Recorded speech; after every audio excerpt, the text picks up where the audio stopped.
Hey, Roller Girls. I have a new episode of the Pull List, and I am talking about two comics this time around. We're talking about Lumberjanes, number 36, and Ghostbusters 101, number 1. And I'm going to start with that, actually.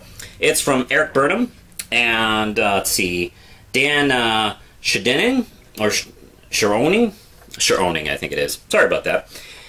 And they're the usual team that have been doing the IDW Ghostbusters books, the ongoing, the miniseries, and such.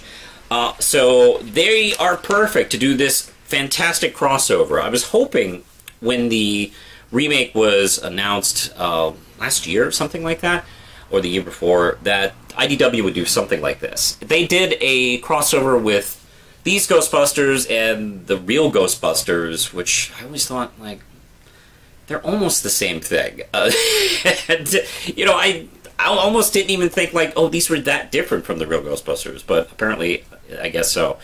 Oh, but this was actually more interesting of an idea to me.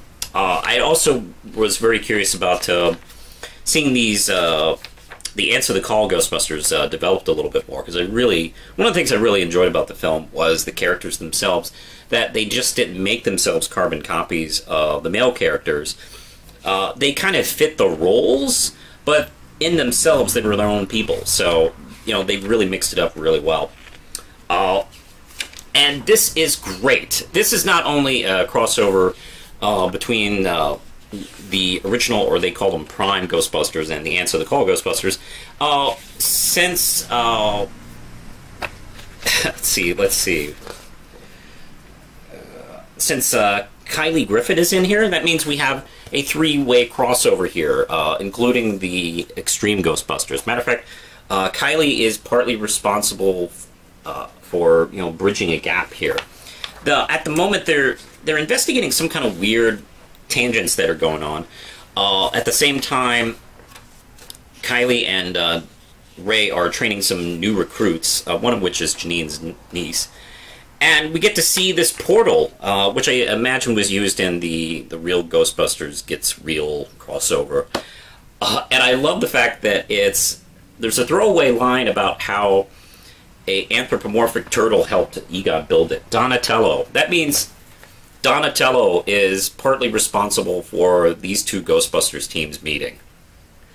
What kind of world do we live in? Sometimes it's amazing, the kind of world we live in. So one of the Ninja Turtles helps this out. Great. Perfect. And then I like how this first issue is set up, because they don't meet just yet.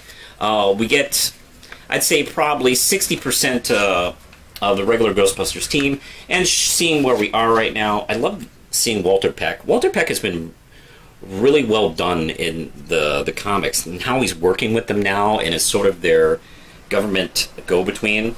There's some really funny dialogue here that the EPA is getting on Peck about the Ghostbusters' actions, which is pretty ironically hilarious, actually. And Peter, of course, doesn't miss a beat on that. Then we cut to the other dimension, where the other Ghostbusters are kind of like figuring out there's something also weird going on.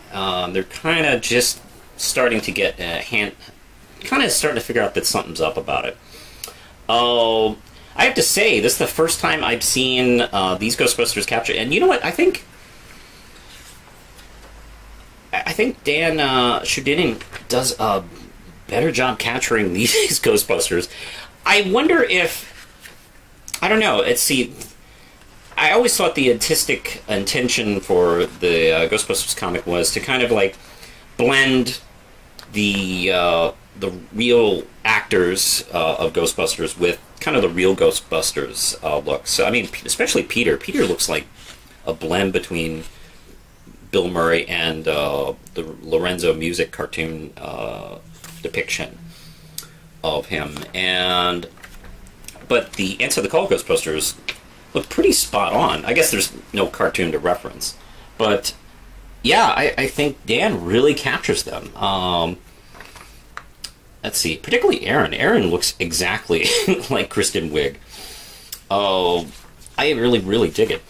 If I had any minor nitpicks, I'd probably say nitpicks at this point, is a problem I always had with Burnham's depiction of the Ghostbusters comics, because he's a great writer, and he's been doing some awesome stuff with these comics. I think he has an amazing encyclopedia knowledge of Ghostbusters lore. He's been able to capture it. He's been doing develop ideas, even just little Easter eggs.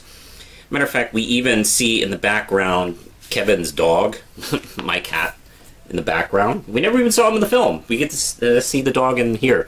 I think maybe it's just that I have only one nitpick about his depiction of Ghostbusters, and either team is like, you know, he isn't as funny as the Ghostbusters films have been. Like, for instance, like, you know, Kevin is really funny and one of the funnier characters in the new remake.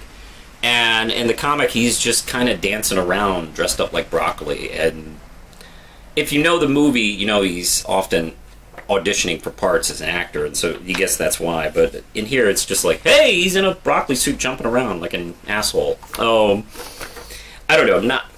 Eric has never quite, like, you know, grabbed that kind of, like, love of humor that I always hoped, you know, Ghostbusters would be. I mean, like, Peter David's Hulk is funnier than his Ghostbusters, which is weird. But other than that, I love this. I think it was fantastic. I also would love to see Burnham and Dan do Answer the Call Ghostbusters as a miniseries or an ongoing. Although, I don't know if they really do ongoings, just, you know, just whatever. I love this a lot. I think it's excellent. I do recommend it in general. I recommend it specifically. What the hell am I giving these softball words about? Now, Lumberjanes, I'm going to be very short on this one. There's really not too much on this one. It's from Shannon Waters and Kat Lith, and I won't really talk too much about it, but the Lumberjanes get into a competition, a roller derby match with a bunch of Sasquatches. And it's pretty outrageous, I would say. Let's see, the art is it's pretty good, pretty standard from what the series usually is. We have Jen being the referee, and it's pretty hilarious, actually. You get to see all these big feet in, like, skates kind of beating up the crap out of each other. This one's pretty decent. It's a simple read. Nothing too substantial or anything like that. You can just pick this one up and enjoy it for the ridiculousness of the situation. I'm going to give it 4 ram chips. I like this one too. So, what did you read? Let me know. Or you can just, say hi. I don't care. Let's see. Don't forget to subscribe or like, and you can hit that bell if you want, I don't know, notifications on my videos, when I post stuff. I think I'll talk to you later, so push the button, Lindsay. I can't update, nobody likes me!